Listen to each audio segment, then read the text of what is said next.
it's so easy to suffer in silence, right? Especially when you're a strong person and you've got it all together and people are used to seeing you that way.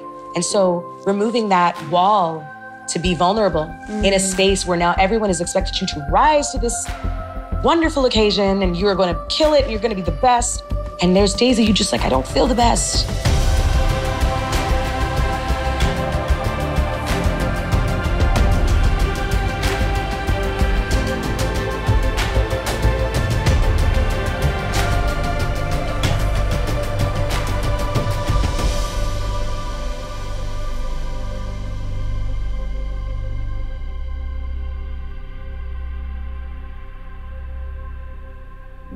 Hello, my friend. Hello, friend. Thank you so much for doing this.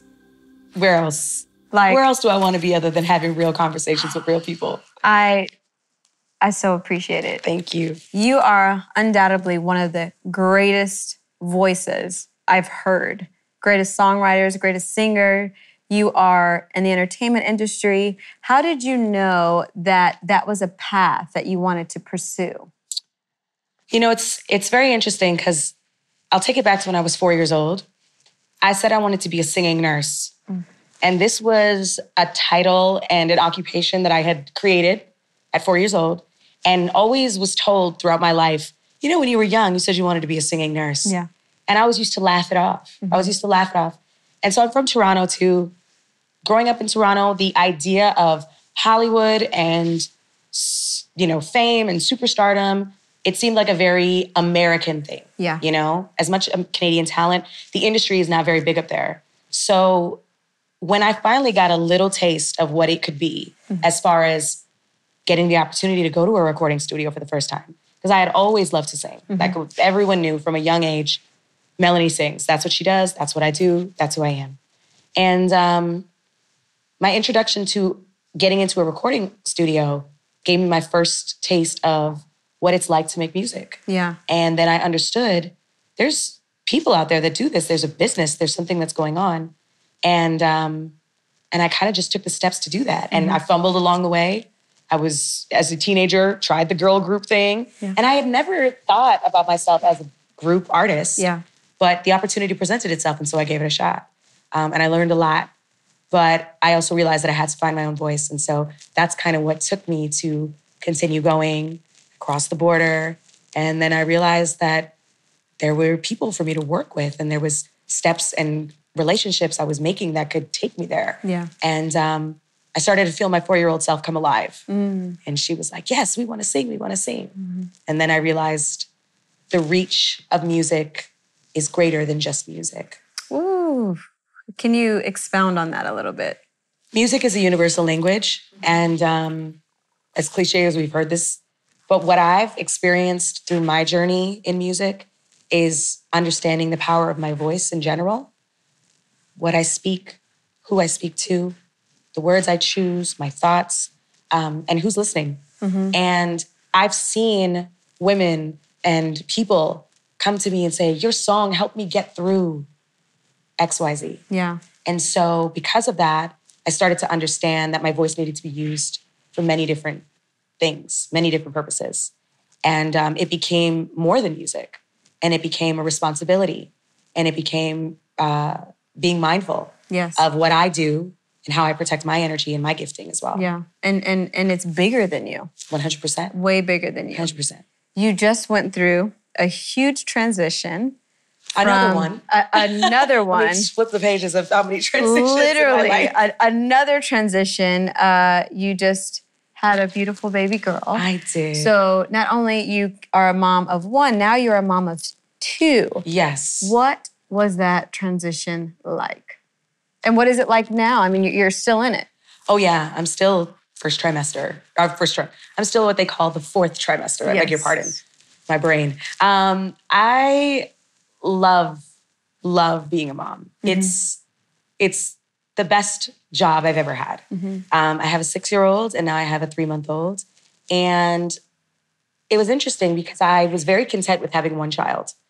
I found myself growing and evolving in that role as a person. And I got to a place where I felt like, okay, if this is just all I have is one, I'm totally content. Yeah. And then little Miss Kaya came along. And she, from the moment I actually found out I was pregnant, this process, this journey with her has been so different. One, I was terrified of having a daughter. Terrified. So the anxiety of that coming up, the whole pregnancy was, I have this daughter. It's like seeing yourself again. And it really brings up a lot of things when you have a daughter, I think, as a woman. So many things.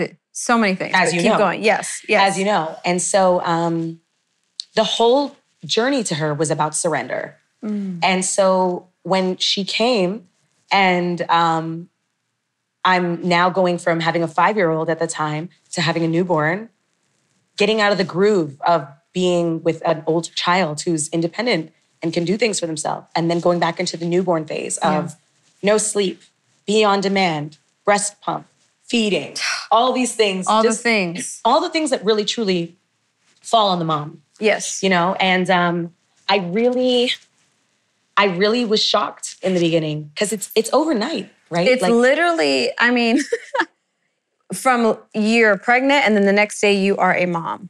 And I think even for me, like, I mean, you know this, we talk candidly all the time with each other, but I went through really bad postpartum depression to the point of like, is this just me? Is this normal? How do I do this? Am I enough for her? Am I doing enough for her? Am I not? But like, to your point, it's literally overnight. Yeah, it's overnight. You know? And so when you went through that transition of overnight, were you just kind of like...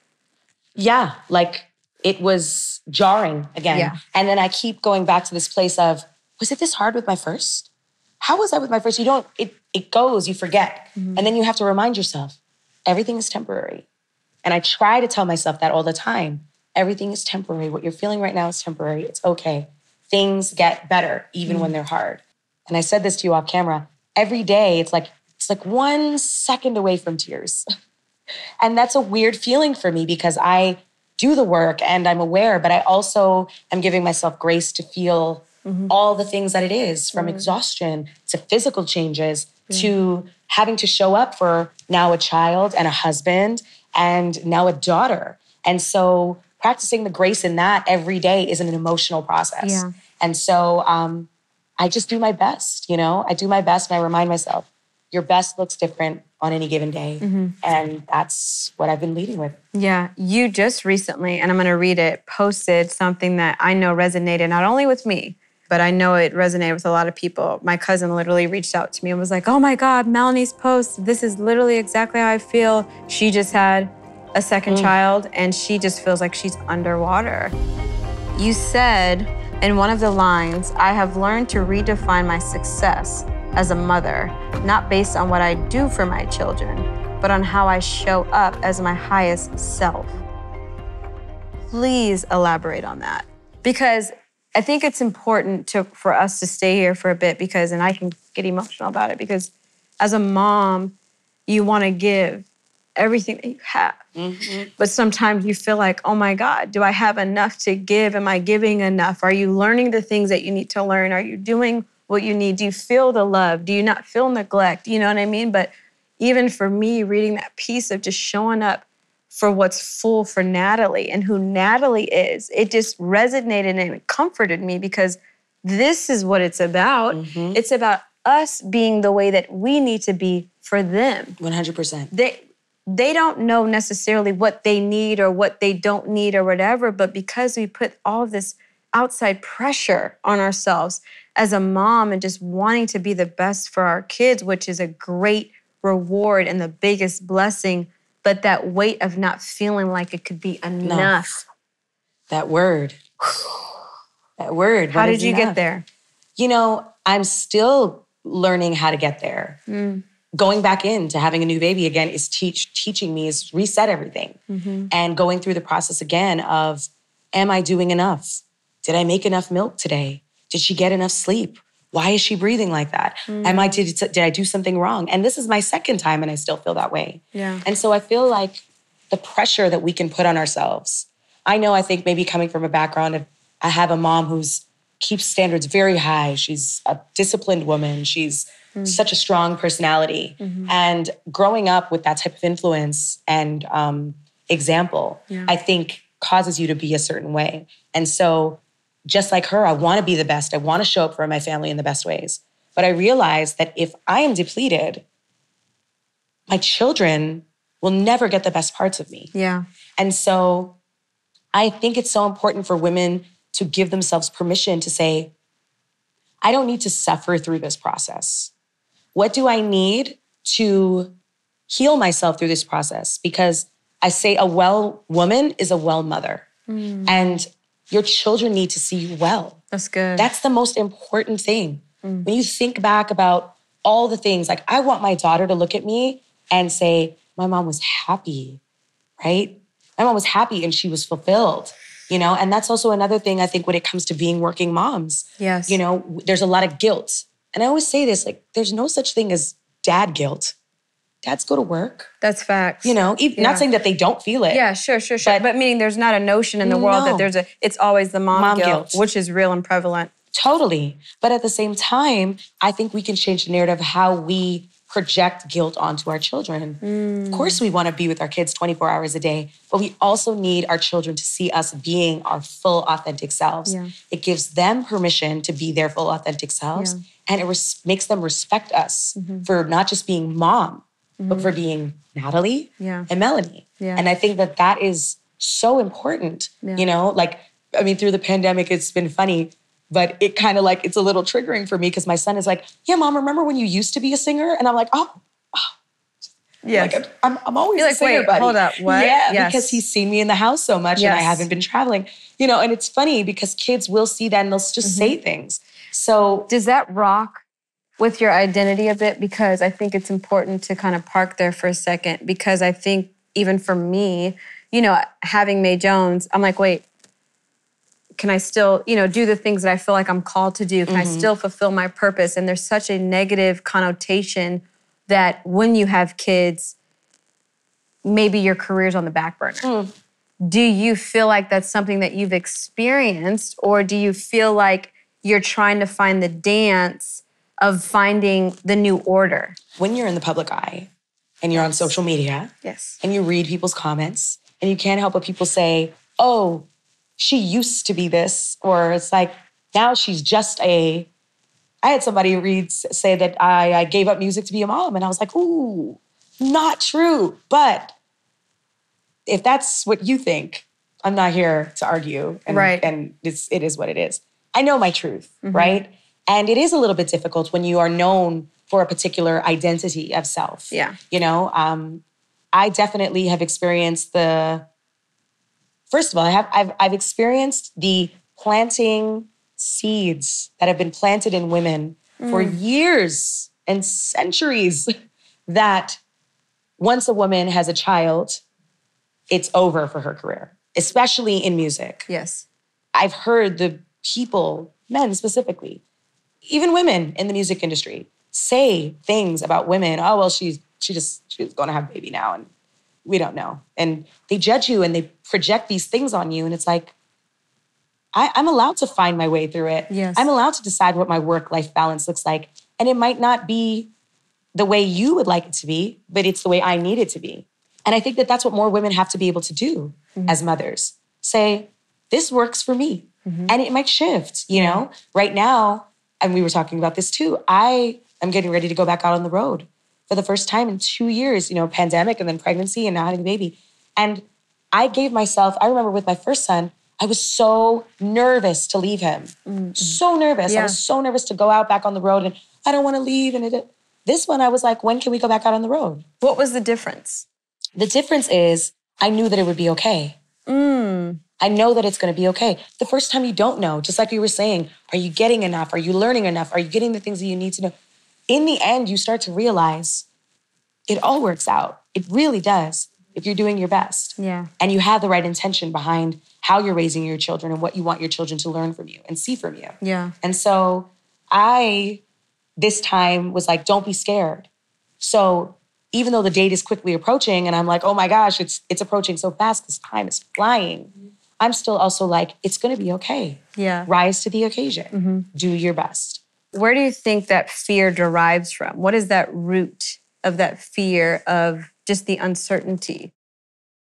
I think it's twofold. I think it's the feeling of the thought of your child feeling like, where are you?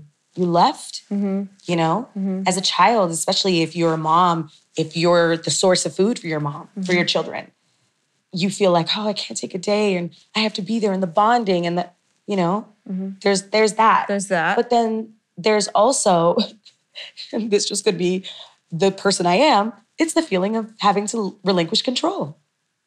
That's it. Right? And that is the hardest, it is the hardest thing that we can do, but also the most rewarding thing that we can do, you know? Even for me in this season of new motherhood, one of the biggest highlighted moments is relinquishing the control. Yes. And I was like, okay, wait, why am I so controlling over her? And of course, it's the root of the fear. And then what is the root of the fear? Oh, it's the root of the uncertainty. What is the root of the uncertainty? It's simply that I want to be in control. Yes. But in all reality, we were never in control in the first place. Hello. He's in control. Yeah, at all times. Yeah. And I think that again comes to the word surrender. Come on. You know, surrender has been the biggest lesson I've learned through motherhood because once you realize that you can go with the flow and find your way, it's so much easier than trying to fight the current. How'd you surrender? How did you get to that? I ask for help. Yeah. I'm honest. I say, I'm not okay. I say, this is hard. Yeah. You know, I allow myself to feel what is happening in real time. And it's so hard because it's so easy to suffer in silence, right? Especially when you're a strong person and you've got it all together and people are used to seeing you that way. And so removing that wall to be vulnerable in a space where now everyone has expected you to rise to this wonderful occasion and you're going to kill it and you're going to be the best. And there's days that you just like, I don't feel the best. Yeah, I don't feel the best. I don't feel like I look the best. I'm down. I'm depressed. I don't know what I'm doing. I just had a mom. Like, what? Oh, man. Yeah. It's crazy. And the sacrifice that women have to make to bring children into the world. Women die during childbirth. And you know, when I think about even my birth stories and how they turned out, even with my second daughter, didn't go as planned. And I thought I checked every box for it to go as it planned because I felt like, well, now I have information. I've done this already. I can be prepared. I can be more in control. Yeah. And once again, that lesson of surrender came in at the last second, was like, honey, what have I been teaching you all this time? Yeah. And that's been hard. It's a tough pill to swallow, but it's also a beautiful thing to say, okay, if I'm not in control, then let me just control let me see what I can control, right? It's how I get through every moment. Yeah. Because I'm not going to be able to control every single thing, especially with a baby. Babies are unpredictable. This morning I was trying to get ready. She normally takes her nap in the morning. She didn't take a nap. Of course she did. No, she had me. I had to hold her. I was like, girl, I gotta go. I put her in my stories. I said, to whom it may concern, I'm going to be running a few minutes late today. And she was just like, I need you. You know? Switching gears a little bit, we hopefully are at the end of this pandemic. And I believe that the pandemic has been a great offering for all of us of just transitioning. What do you believe that you have transitioned out of and that you are transitioning into? What is the old that you're leaving behind and what new are you trying to bring in? That's a very deep question. And I want to give you a really good answer. It's interesting because, you know, that word pivot keeps coming up. And I think through the pandemic, what I learned was I stepped more into acceptance because what I realized through the pandemic is that anything is possible. Anything. The whole world could shut down. And also, your wildest dream could come true. And so I think that from the pandemic, that's what I've taken, is that at any point, anything is possible. Yeah. And so every day is that new opportunity. If you still have life, if you still have breath, if you're still here to see another day, it's another opportunity. And I can't say that I didn't understand that before, but I have much more appreciation for it now. Yeah. And so now I'm building myself out in a different way. I am found new passions and new ideas and birthing new projects from becoming a mother, which is just beautiful. And when I had my son, the first time, I had this dream, this like idea to create a community because I felt like there just wasn't enough conversation around what was needed for women and mothers. Yeah. And when the pandemic came along and then I got pregnant again, I felt like I was getting a second opportunity to bring it to life. And that's why I started Melly Belly, which is my motherhood community. Love. And so, I love that I am now in this space where I really truly believe that you can make anything happen and that anything is possible. Yeah. As a culture, we have this idea that we made it or we're successful when we have the money, the cars, the friends, the records, the Grammys. Do you believe you made it? And why? I believe I've made it because I'm healthy, I'm happy, and I'm at peace. That's how I feel I've made it.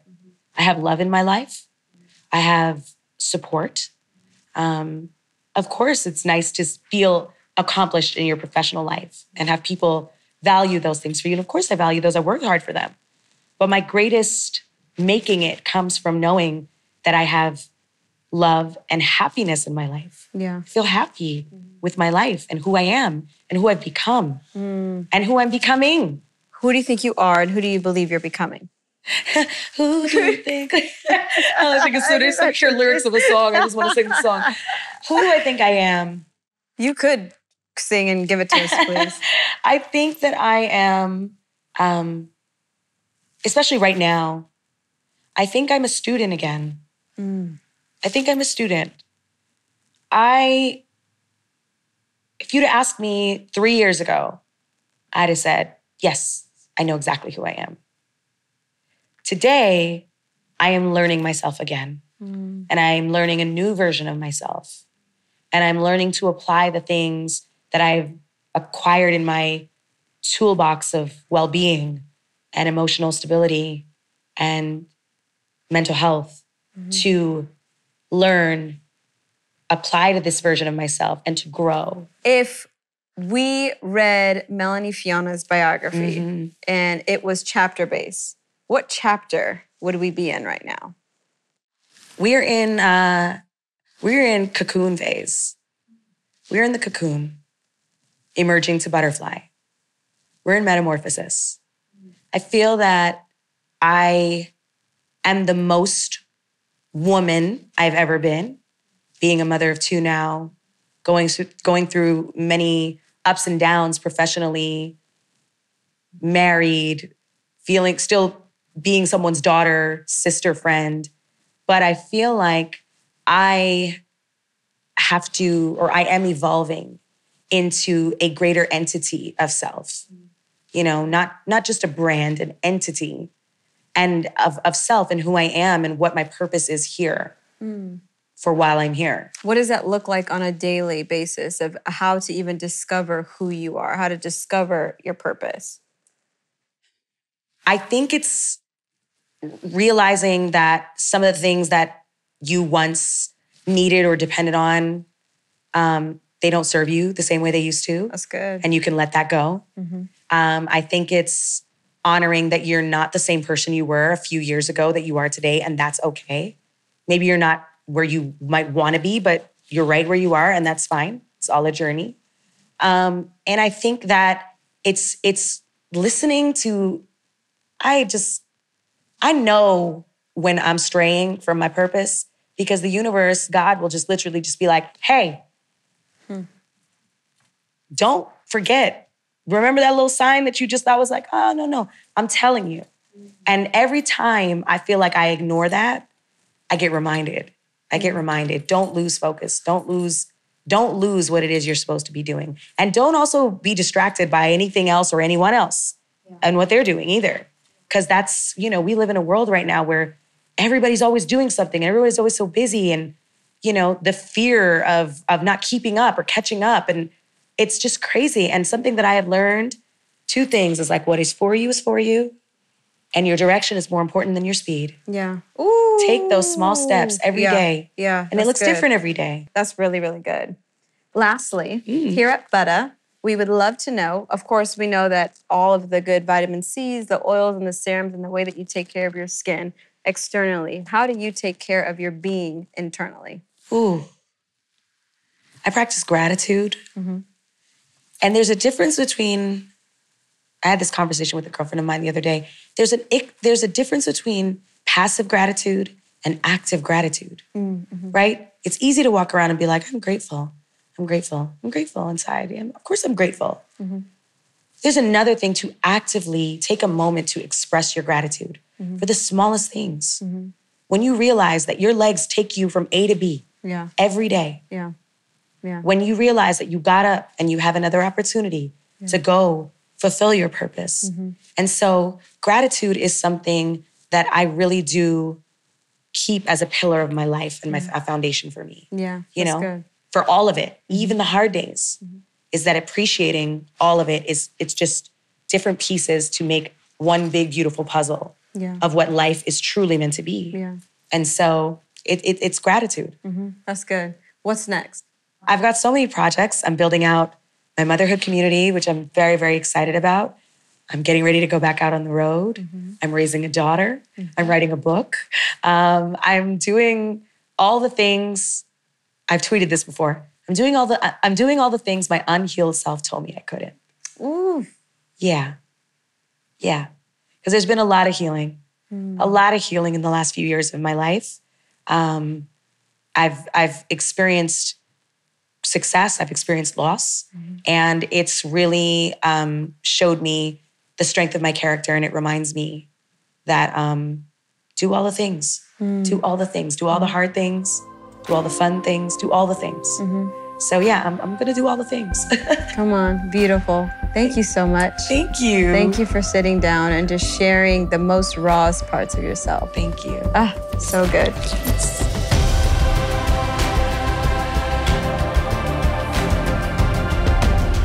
You can literally ask God, like, please, I don't want to feel jealous. I want to be happy for people. I was just about to ask, when they come up, what is your dialogue to self, or what do you do in those moments? Affirm myself, but without taking away from the person that's doing great. And I'm like, wow, I wish I had that opportunity or whatever. But no, like, I'm happy for you. Now I'm going to get up tomorrow morning, 5 o'clock in the morning, work out, and, work hard to get to my next goal.